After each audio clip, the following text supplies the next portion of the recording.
Halo, ketemu lagi dengan saya Ratna Indah Ramawati di Usability Evaluation bagian 2. Minggu lalu kita sudah bahas tentang prinsip heuristik nomor 8 dan selanjutnya akan kita bahas mulai prinsip heuristik nomor 9. Yang ke-9 adalah help user recognize, kemudian diagnose and recover from error.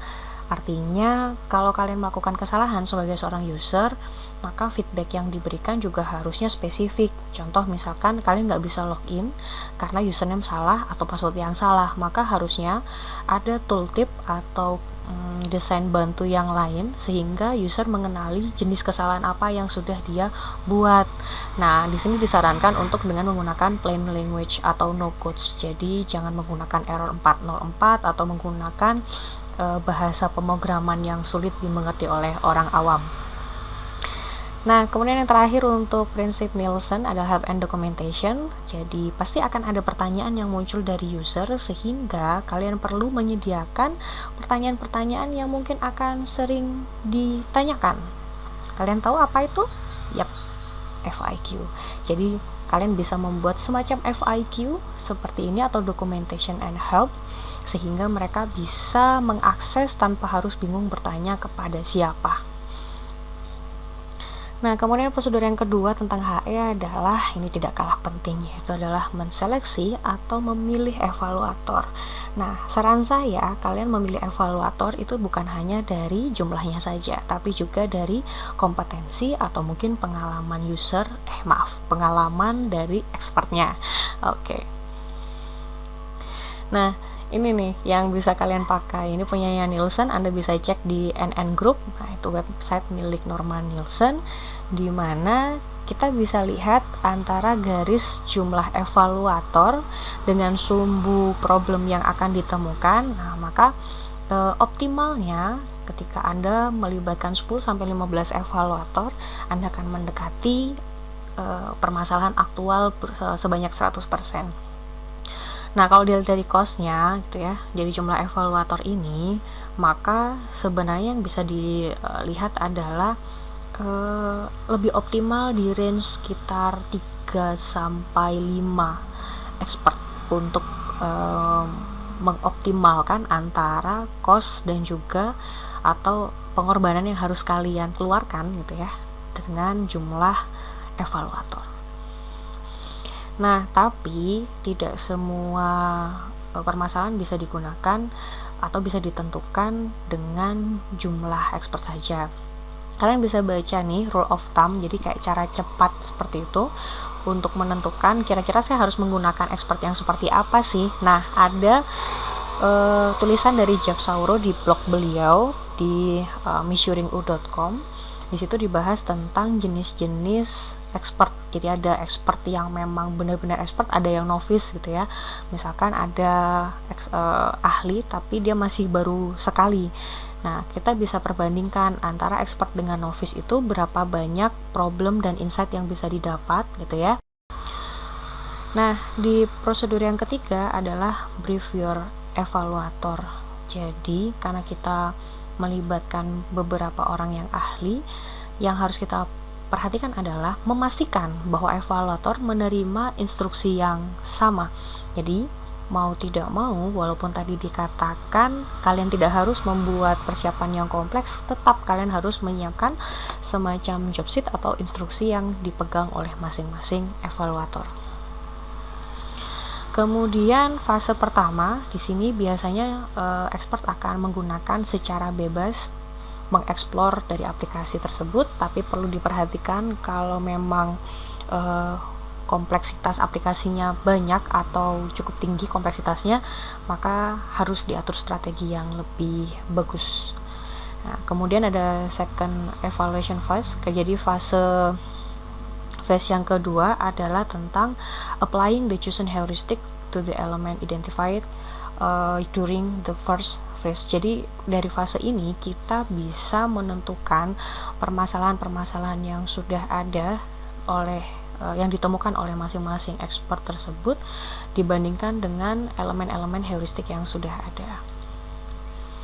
Nah, kemudian record the problem. Jadi ini hal yang krusial sekali di dalam HE. Jadi Anda harus memikir strategi bagaimana caranya merekam. Apakah Anda membantu untuk merekam ataukah expert merekam sendiri apa yang beliau temukan. Nah, sebisa mungkin Anda kritis terhadap yang dituliskan. Kesalahan yang sering terjadi adalah expert mungkin tidak detail, maka Anda bisa melakukan pertanyaan di fase berikutnya untuk mendetailkan. Nah, di record problem ini jangan lupa bahwa kita punya severity rating, jadi masing-masing problem itu bisa kalian beri bobot, mulai dari yang paling minor sampai yang paling parah, yaitu usability catastrophe. Nah, pada debriefing session ini saran saya perlu dipertemukan antar expert sehingga dapat menyepakati bahwa problem yang ditemukan memang benar-benar problem yang dirasakan atau disepakati. Oke, selanjutnya kita masuk ke usability testing, yaitu sebab paling terakhir di video kali ini. Kita akan membahas tentang apa saja sih yang harus disiapkan untuk merencanakan evaluasi. Nah, yang pertama adalah apa yang akan dievaluasi. Kembali lagi dengan goals dari evaluasi yang sudah dikatakan oleh Alan Dix. Kemudian tujuan evaluasi tentunya waktu dan tempat, sesi pengujian, alat yang dibutuhkan, siapa sih yang akan dilibatkan. Partisipan ini sekali lagi bisa expert ataupun user, bergantung pada kebutuhan. Kemudian tahapan evaluasi apa saja, kemudian pengukuran dan peran dari masing-masing orang yang ada di dalam tim. Jadi saya sarankan untuk melakukan evaluasi tidak sendirian tapi dengan tim. Ketika memilih partisipan tentunya ada beberapa pertimbangan. Tentukan karakteristik partisipan. Ada namanya teknik persona untuk lebih memfokuskan tentang siapa sih yang akan Anda buatkan desain solusi. Misalkan pada persona itu ada usia, gender, latar belakang pendidikan, pengalaman, atau mungkin pengetahuan terkait topik atau permasalahan tertentu. Nah, jumlah partisipan itu bisa menggunakan Nielsen, bisa juga menggunakan rule of thumb lainnya. Misalkan kalian bisa menggunakan kalkulator usability sample size, bisa kalian kunjungi di asset.blingux.com. Nah, secara populer gitu ya, pemilihan partisipan biasanya melibatkan 5 user kalau memang kita ingin menemukan data kualitatif yang mendalam. Tapi kalau misalkan Anda menginginkan data kuantitatif, maka Anda disarankan untuk menggunakan 20-30 user sehingga dia bisa masuk di dalam analisis statistik. Nah, contohnya ini, kalau misalkan Anda ingin menemukan kurang lebih 75% permasalahan sampai dengan kurang lebih 80-90, Anda bisa menggunakan 5 user. Tapi kalau misalkan Anda ingin dapat analisis kuantitatif, Anda harus menggunakan 15, tapi tadi rule of thumb-nya 20-30 user. Nah, kembali lagi tentang aspek ISO yang membahas tentang usability di ISO 9241, effectiveness itu mengukur tentang akurasi dan completeness. Jadi specific user bisa mencapai specific goals pada environment atau lingkungan tertentu. Kalau efisiensi itu berkaitan tentang resource yang dikeluarkan atau digunakan terkait untuk mendapatkan completeness yang tadi. Kemudian satisfaction itu mengukur comfort atau acceptability, atau mungkin bisa dibahas dengan kepuasan, misalkan ketika user menggunakan sistem tersebut dan apa sih efek yang dirasakan oleh user. Nah, ketika menentukan pengukuran, ini adalah contoh parameter yang bisa kalian gunakan. Ya, ada akurasi dengan menggunakan error rate, kemudian successful task completeness, kemudian time on task, dan yang terakhir yang paling populer menggunakan SUS. Tapi perlu diingat, kuesioner tidak hanya SUS, kalian bisa explore sesuai dengan kebutuhan dari penelitian.